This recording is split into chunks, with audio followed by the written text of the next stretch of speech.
তা আমার কথা না, দেশের কোটি জনগণের কথা। 1979-এ বঙ্গবন্ধু শেখ মুজিবুর রহমানের আকাশ চুম্বী জনপ্রিয়তা ছিল। স্বাধীনতার পরে মাত্র 1-2 বছরের মধ্যে সেই জনপ্রিয়তা ফাতালে গিয়ে ঠেকেছিল। আপনি কোমর ভেঙ্গে মুচলেকায় সিগনেচার করে লন্ডনে 17 বছর ছিলেন। সেই 17 বছর এই দেশের কোটি জনগণ আপনাকে নিয়ে অনেক স্বপ্ন দেখেছিল, অনেক প্ল্যান করেছিল।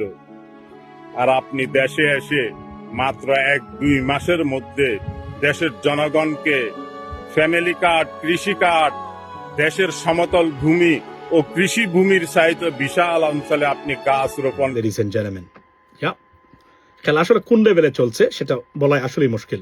আমি গতকালকে বলেছিলাম এবং আমি বিএনপি নেতৃবৃন্দ সবাইকে আমি হুঁশিয়ার করে দিয়েছিলাম যে এই বিষয়টা নিয়ে কথা বলার আগে এভাবে রাজনৈতিক অ্যাটাক করার আগে বি কেয়ারফুল, হিসাব বুঝে নিয়ে করবেন। কেননা কমন সেন্স বলছে উনি এই পোস্টটা দিবেন না এবং দিতে পারে না। জামাতের আমির এই পোস্ট দিবে না, দিতে পারেন না উনি, এবং দেওয়ার সম্ভাবনা জিরো।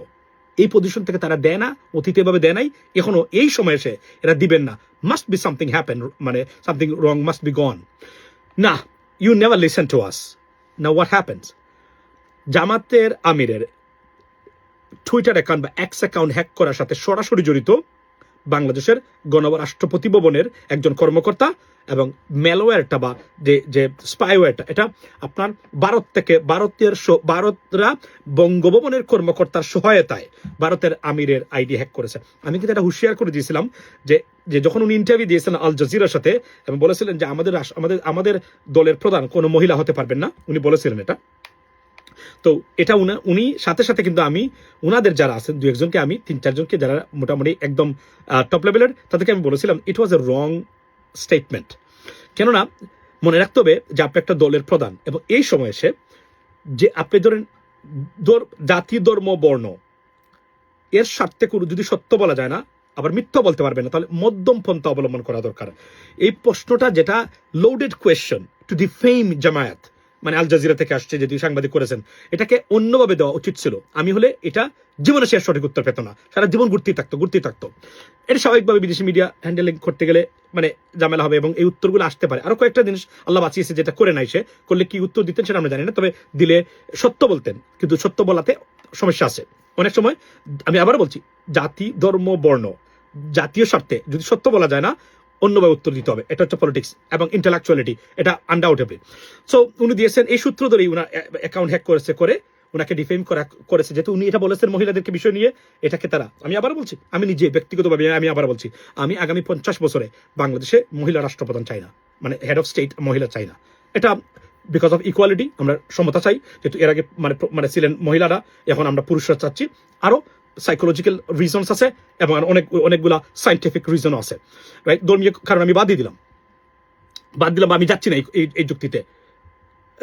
বেগম খালেদা জিয়ার সম্মানার্থে এতদিন এই কথাটা বলি নাই মুখ খুলে, আমি আবার এখন বলছি, আমরা এখন আপাতত এগুলো চাচ্ছি না। তো উনি তো বলতে পারেন না উনার এই পজিশন থেকে, বাই দ্য ওয়ে। তো দেখেন আপনি গণভবনের কর্মচারী এখানে সরাসরি জড়িত, এবং কতটা অ্যালার্মিং আমাদের জন্য। Ladies and gentleman, you should be alarmed, you should be concern for it, you should be aware of it, and it's unbelievable and stunning এবং unprecedented জিনিস যে আমাদের গণভবনের একজন কর্মকর্তা সরাসরি মেলওয়্যার এবং এই হ্যাকিং এ জড়িত, ভারতের সাথে যুক্ত। Can you imagine that? This is dangerous for our country. This is brutal এবং এটা জাতীয় স্বাধীনতা, সার্বভৌমত্ব, ন্যাশনাল সিকিউরিটি কনসার্নের ব্যাপার বলে আমি মনে করি। আমরা কিন্তু বারবার বলেছিলাম রাষ্ট্রপতিকে পরিবর্তন করতে, না করা যাবে না, নানান সমস্যা দেখা দিবে। এবং আমরা বলছিলাম যে উনি কে, কারণ উনি যদি শেখ হাসিনা যদি না থাকতেন, তাহলে উনি রাষ্ট্রপতি হওয়ার দ্বারে কাছে যেতেন না। রাষ্ট্রপতির ভবনের কর্মচারী হওয়ার যোগ্যতা উনি আছে কিনা জানি না, তারপর উনাকে রাষ্ট্রপতি বানানো হয়েছিল। এবং শেখ হাসিনা এই পদে কখনোই কোনো ডিগনিফাইড মানুষকে বসায়নি, আনডিগনিফাইড বেছে এর জন্য তাকে নোবেল পুরস্কার দেওয়া যেত, উনি এটা বানিয়েছিলেন। আজকে তার পরিণতি দেখেছেন, সময় খুবই সংক্ষিপ্ত এবং very late right now, is about 6 PM 5 PM in the United States right now, west coast time, আমাদের নিউ জার্সি টাইম। সেই সময় যখন ভিডিওটা বানাচ্ছি সবাই ঘুমিয়ে আসেন। তারপরে বলি অ্যালার্মিং, এবং আপনারা ভিডিওটা দেখেন, এই মাত্র ওনাকে গ্রেফতার করেছে ডিবি। তাহলে প্রমাণ হলো কি, জামাত যে বলেছিল তাদের আইডি হ্যাক হয়েছে, সত্য। আমি প্রথমেই বলেছি এটা সত্য, এটা নিয়ে অপপ্রচার করবেন না, লজ্জা পাবেন। ঠিক লজ্জাটা বিএনপির জন্য যখন গেছে। Take a look at this, দেখেন আপনারা এই সেই কালচার। তো আমি এই ভিডিও শেষ করার আগে আমি বলতে চাই, আমাদের আগামী নির্বাচনে ভারত যে কোনভাবে প্রভাব বিস্তার করার চেষ্টা করবে, and this is not the beginning, they have been doing it for a long time, so এটা ভিজিবল হয়েছে আজকে।